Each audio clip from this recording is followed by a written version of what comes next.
আসসালামু আলাইকুম সুপ্রিয় শিক্ষার্থী ভাই বোনেরা, আশা করি তোমরা সবাই ভালো আছো। আজকে আমি একটা গুরুত্বপূর্ণ কবিতা নিয়ে আলোচনা করব। এটি হচ্ছে ইন্টারের ফার্স্ট পেপারে মিথ অফ বাংলা, অর্থাৎ বাংলার পৌরাণিক যে কাহিনী রয়েছে সেইখানকার একটা গুরুত্বপূর্ণ কবিতা। কবিতাটার নাম হচ্ছে I have scene Bengal face, Bengal's face, অর্থাৎ আমি বাংলার মুখ দেখেছি। কবিতাটার লেখক হচ্ছে জীবনানন্দ দাশ। এটার ইংলিশ ট্রান্সলেট করা হয়েছে এখানে। তো আমরা কথা না বলেই কবিতাটা শুরু করি। আমাদের এখানকার লেকচারটা একটু ব্যতিক্রম হবে। বিশেষ করে ব্যতিক্রম হওয়ার কারণটা হচ্ছে আমরা আজ পর্যন্ত যতগুলা এই কবিতার ব্যাপারে লেকচার শুনেছি, কারো কাছ থেকে হোক, টিচারের কাছ থেকে, তাদের যে ব্যাপারগুলো ছিল তারা একটু সংক্ষিপ্ত আপনাদের কাছে ইনফরমেশন দিয়েছে। আমি এটা অনেক অনেক আপনার বিস্তারিত তথ্য সহকারে এখানে নিয়ে এসেছি আপনাদের যাতে সুবিধা হয়। আচ্ছা, ওকে, চলেন শুরু করি। প্রথমত আমরা প্রথম লাইনে দেখতে পাচ্ছি, প্রথম লাইনে দেওয়া আছে যে because I have seen Bengal's face I will seek no more. অর্থাৎ কবি বলতে চাচ্ছেন, যেহেতু আমি বাংলার মুখ দেখেছি। এখানে এই ফেস দ্বারা কবি বুঝিয়েছেন যে এটা মুখ না, যেহেতু আমি বাংলার সৌন্দর্য দেখেছি, I will seek no more. Seek মানে অনুসন্ধান করা, তা আমি আর অন্য কোনো জায়গার সৌন্দর্য অনুসন্ধান করব না। অর্থাৎ কবি বলতে চেয়েছেন, আমি বাংলার যে সৌন্দর্য দেখেছি এটাই সবচেয়ে বেশি সুন্দর, তাই পৃথিবীর অন্য কোনো সৌন্দর্য আমার দেখার প্রয়োজন নাই, অন্য কোনো সৌন্দর্য খোঁজারও প্রয়োজন নাই। কবি দ্বিতীয় নাম্বার লাইনে বলছেন, দ্বিতীয় নাম্বার লাইনে আমরা দেখতে পাচ্ছি কবি বলছেন, the world has not anything more beautiful to show me.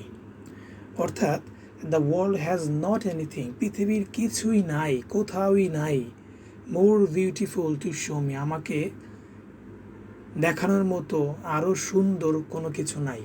অর্থাৎ বাংলার যে সৌন্দর্য, এর চাইতে পৃথিবীতে আর কোনো জায়গায় এত সুন্দর নাই যেটা আমাকে আকৃষ্ট করবে। তাই কবি আর কোনো সৌন্দর্য অনুসন্ধান করতে চাচ্ছেন না। আমরা দুইটা লাইন পড়ে একদম স্পষ্ট বুঝতে পেরেছি কবি কী বলতে চেয়েছেন। একদম সহজ ল্যাঙ্গুয়েজে দুইটা লাইন লেখা হয়েছে।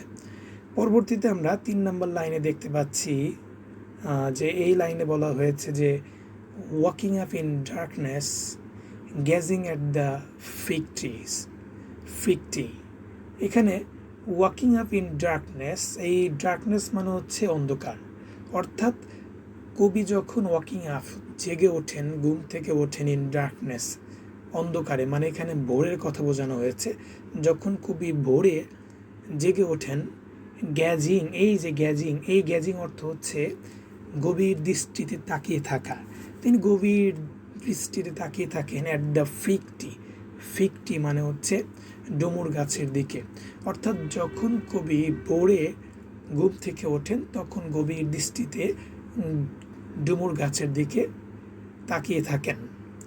এরপরে 4 নম্বর লাইনে বলা হয়েছে যে, এখানে বলা হয়েছে I behold dawn's shallows roasting under huge umbrella like lips. এখানে আই বিহোল্ড, এই যে বিহোল্ড মানে হচ্ছে গভীর মনোযোগের সাথে দেখা। আই বিহোল্ড, আমি গভীর মনোযোগের সাথে দেখি। ডনস শ্যালোস, ডনস মানে হচ্ছে ভোরের, শ্যালোস মানে হচ্ছে শালিক পাখি অথবা ভোরের পাখিকে আমি গভীর মনোযোগ দিয়ে দেখি। রোস্টিং, বাসা বেঁধে আছে, রোস্টিং মানে হচ্ছে বাসা বেঁধে থাকা। আন্ডার হিউজ আমব্রেলা, বিশাল বড় আমব্রেলার নিচে। আমব্রেলাটা কেমন? লাইক লিপস, পাতার মতো ছাতা, বিশাল পাতার মতো ছাতার নিচে পাখিরা বাসা বেঁধে রয়েছে। এটা তিনি গভীর মনোযোগের সাথে দেখছেন। অর্থাৎ এখানে রোস্টিং মানে হচ্ছে বাসা বেঁধে থাকা অথবা বসবাস করা। আচ্ছা, পরবর্তীতে 5 নম্বর লাইনে আমরা দেখতে পাচ্ছি যে কবি বলছেন, I look around me and discover a leafy dawn. I look around me, আমি আমার চতুর্পাশ তাকালাম, দেখলাম, দেখি, অ্যান্ড ডিসকভার এবং আবিষ্কার করি আর লিফি ডোম। এই যে লিফি ডোম, এই ওয়ার্ডটা কিন্তু একটু আনকমন। লিফি ডোম মানে কি বোঝানো হয়েছে? পাতার গম্বুজ। মানে যখন আমরা কোনো গাছ দেখি, গাছের কিন্তু দেখতে পাচ্ছি কি গাছের যে উপরের অংশটা এরকম এরকম থাকে, কিন্তু দেখে কিন্তু এটা গম্বুজের মতো লাগে। মানে গাছের উপরে অংশে পাতা যেগুলো থাকে সেই পাতাগুলো কিন্তু এরকম গম্বুজের মতো লাগে। তাই কবি বলছেন যে পাতার মতো গম্বুজ তিনি দেখতে পান। চতুর্দিকে যেখানে তাকায় সেখানে দেখে পাতার মতো গম্বুজ। পরবর্তীতে 6 নম্বর লাইনে কবি বলছেন যে সেই গাছগুলোর কথা বলছেন, কয়েকটা গাছের কথা উল্লেখ করেছেন। প্রথম বলছেন জাম, কাঁঠাল, বট, হিজল and ashwattha trees all in a hush. এখানে জাম, কাঁঠাল, বট কমন গাছ আমাদের কাছে। হিজল হচ্ছে এক ধরনের, হিজল গাছটা হচ্ছে জলে জন্মগ্রহণ করা একটা গাছ। অ্যান্ড অশ্বত ট্রিস হচ্ছে তোমার একটা বেশস, খুবই, এটা হচ্ছে সিম্বল অফ পিউরিটি, মানে পরিশুদ্ধতা বা বিশুদ্ধার প্রতীক হচ্ছে একটা গাছ। অল ইন হাস, সবাই একদম নিস্তব্ধ, চুপচাপ রয়েছে, কারণ ভোরের বেলায় তো সব নিস্তব্ধই থাকবে, এটাই স্বাভাবিক। তাই কবি বলছেন যে সকল গাছই একদম নিস্তব্ধ, কোনো কথা নাই, সাইলেন্টলি রয়েছে। পরবর্তীতে 7 নম্বর লাইনে কবি বলছেন shadowing collapse of cactus and deodorant bush. Shadowing, ছায়া দিয়ে আছে, মানে ছায়াই ঢেকে রেখেছে। collapse of cactus, এই যে একটা ক্যাকটাস, collapse মানে হচ্ছে ঝোপ, ক্যাকটাস মানে হচ্ছে, ক্যাকটাস এক ধরনের একটা উদ্ভিদ, একটা গাছ যেখানে হচ্ছে, যেটা হচ্ছে কাঁটাযুক্ত গাছ। এটা আমরা বলতে পারি যে এক ধরনের হচ্ছে আমাদের খারাপ সিম্বল, অর্থাৎ সৌন্দর্যের ভিতরে একটা বিঘ্ন ঘটাইতে পারে, এরকম কিছু আর কি। এইগুলা ঢেকে রেখেছে, এই যে আমাদের যে অন্য অন্য সৌন্দর্য গাছের ছায়া আছে সেগুলার দ্বারা এই ক্যাকটাস একটু দেখতে বিশ্রী হইতে পারে অথবা সৌন্দর্য নষ্ট করতে পারে, সেজন্য এইগুলো হচ্ছে তাদের ছায়াই রয়েছে। অ্যান্ড জিওডারি বুশ, জিওডারি দ্বারা কি বোঝানো হয়েছে? জিওডারি বুশ দ্বারা বোঝানো হয়েছে মনে হচ্ছে একটা কুচুরি গাছ। এটা হচ্ছে এক ধরনের উদ্ভিদ, একটা ভেষজ গাছ, যেটা হচ্ছে ঔষধি গাছ এক ধরনের। এই গাছগুলো হচ্ছে ওই সকল গাছের ছায়ায় ঢেকে রয়েছে।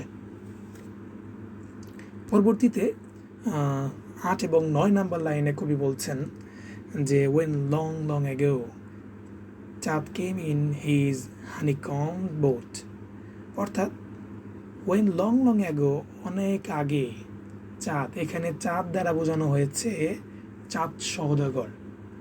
মানে চাঁদ সওদাগর অনেক অনেক বছর আগে এসেছিলেন এবং ইন হিজ হানিকম্ড বোট, মানে হানিকম্ড মানে আমরা জানি মৌমাছির চাক, মৌমাছির চাকের মতো নৌকাতে, মানে যখন মৌমাছির চাকগুলো আমরা দেখি একটা গাছের ডালে এরকমভাবে কোনো চাক থাকে, কিন্তু সেটা কিন্তু একদম নৌকার মতো একটা শেপ আসে। এই মৌমাছির চাকের মতো নৌকায় করে চাঁদ এসেছিল, মানে চাঁদ সওদাগর এসেছিলেন বাংলাতে। কোথায় এসেছিলেন? টু এ ব্লু হিজল, নীল হিজলের কাছে, বটের কাছে, তমালের ছায়ায়, নেয়ার দ্য চম্পা। আবার ভাইবেন না এই চম্পা মানে কোনো একটা মেয়ে নায়িকা, না, এই চম্পা হচ্ছে, চম্পা এক ধরনের ফুল এবং ফুলের কাছে এসেছিলেন। হি টু সাইটেড, তিনিও দর্শন মানে করেছিলেন, তিনিও দেখেছিলেন ইনকম্পেয়ারেবল বিউটি, অতুলনীয় সৌন্দর্য, অর্থাৎ বাংলার অতুলনীয় সৌন্দর্য তিনিও দেখেছিলেন। অর্থাৎ আমি যদি এই সেন্টেন্সগুলোর অর্থ আবার বলি, অনেক অনেক আগে যখন চাঁদ সওদাগর বাংলাতে এসেছিলেন, আর উনি বাংলায় এসেছিলেন হানিকম্বড বোট, অর্থাৎ মৌমাছির চাকের মতো যে নৌকা, জাস্ট নৌকাকে এখানে আরও সুন্দর করে উপস্থাপনা করার জন্যই উনি হানিকম্ব ওয়ার্ডটি ইউজ করেছেন। মানে হানিকম্ব, মৌমাছির চাকটা কিন্তু কারুকার্য খচিত, অনেক সুন্দর নকশাকৃত মনে হয় আর কি। ঠিক তখনকার সময় ওই নৌকাগুলো ছিল অনেক নকশা করা, অনেক সুন্দর। তাই কবি এখানে তার নৌকার সৌন্দর্যকে আরও বৃদ্ধি করার লক্ষ্যেই তিনি হানিকম্ব ওয়ার্ডটা ইউজ করেছেন।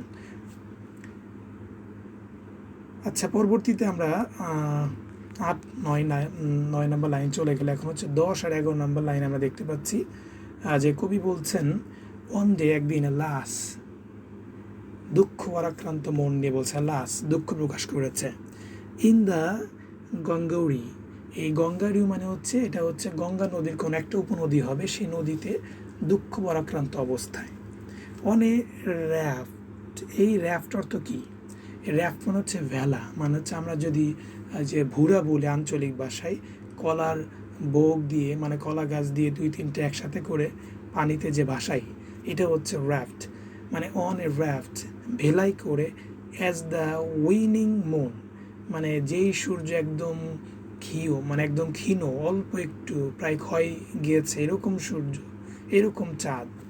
Sand on the river sand bank, sand bank মানে হচ্ছে এই স্যান্ড ব্যাঙ্ক অর্থ হচ্ছে বালুর চরে, রিভার্স নদীর বালুর চরে প্রায় ডুবে গেছে এরকম অবস্থায় দুঃখ পরাক্রান্ত মন নিয়ে কে।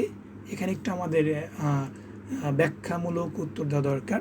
হচ্ছে যখন বেহুলা আসতেছিল আর কি নৌকায় করে, বেহুলা তো আমরা জানি যে বেহুলা লক্ষিন্দারের ওয়াইফ, লক্ষিন্দার যখন বেহুলাকে বিয়ে করে তখন বাসরাতেই লক্ষিন্দারকে সাপ সবল মারে, তখন তিনি মারা যায়। আর সাপ কাটার কারণে উনি মারা গেলে বেহুলা এটা মেনে নিতে পারে না, পরে উনি বেহুলা তাকে ভেলাই করে নদীতে ভাসিয়ে নিয়ে তিনি চলে যান হচ্ছে সেই তাদের প্রভুদের দরবারে চলে যান।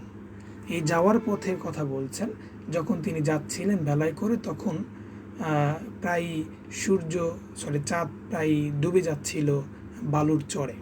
দুঃখ বরাক্রান্ত মনের সেই সিনারিটা এখানে তুলে ধরেছে, এটার মাঝেও সৌন্দর্য ফুটে উঠেছে।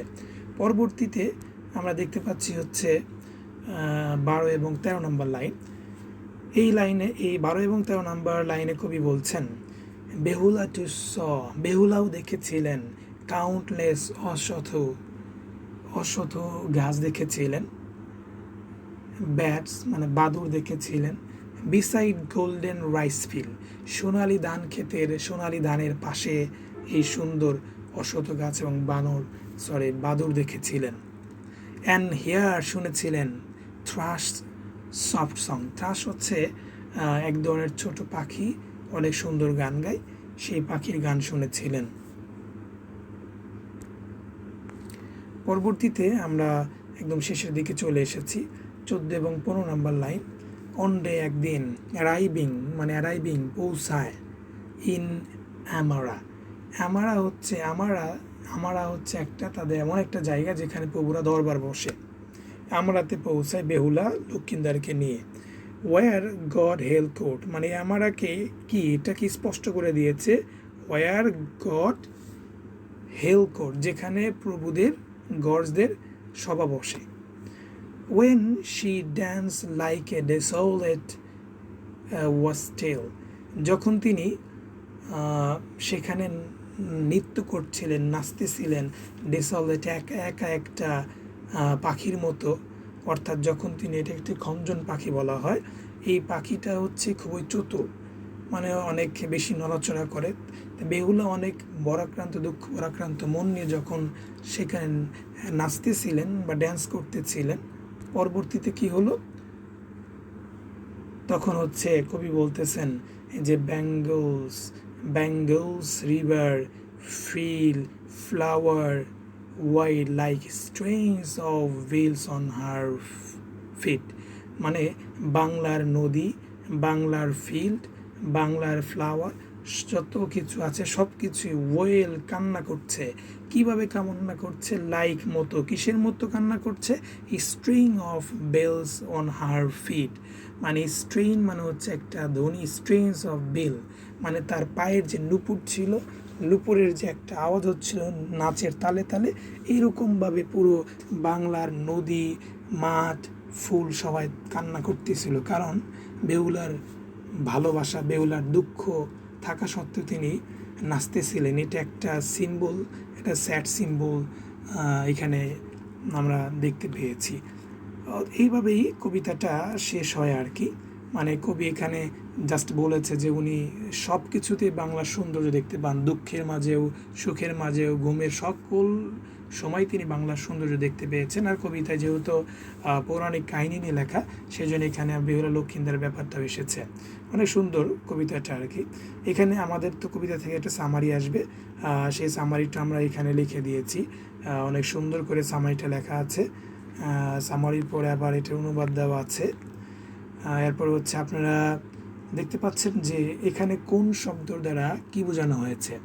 যেমন হচ্ছে টিকাগুলা, এখানে যেমন আমাদের প্রত্যেকটা সেন্টেন্সের ভিতরে কিছু কিছু আছে, যেমন শ্যালো, এই ওয়ার্ড দ্বারা কী বোঝানো হয়েছে। প্রত্যেকটাই সেন্টেন্সের ভিতরে যেগুলো আমাদের কাছে বেশি গুরুত্বপূর্ণ মনে হয়েছে সেই টিকাগুলো এখানে দেওয়া হয়েছে। আশা করি যে বেহুলার কাহিনীটা একটু ব্রিফলি দেওয়া হয়েছে। যদি আপনাদের কারো মনে হয় যে এই পিডিএফটা আপনাদের পেলে যদি পান তাহলে পড়তে সুবিধা হবে, আমাকে নক করেন, ইনশাল্লাহ আমি পিডিএফটা আপনাদেরকে পাঠিয়ে দেব।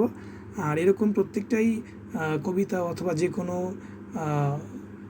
লেকচারই হোক না কেন, ইনশাল্লাহ আমি ইনফরমেটিভ লেকচার দেওয়ার সর্বদা চেষ্টা করব। আপনারা পাশে থাকবেন, দোয়া করবেন। আর যদি কোনো ভুল হয়ে থাকে নিজের অজান্তে, তাহলে এটা ক্ষমার দৃষ্টিতে দেখবেন।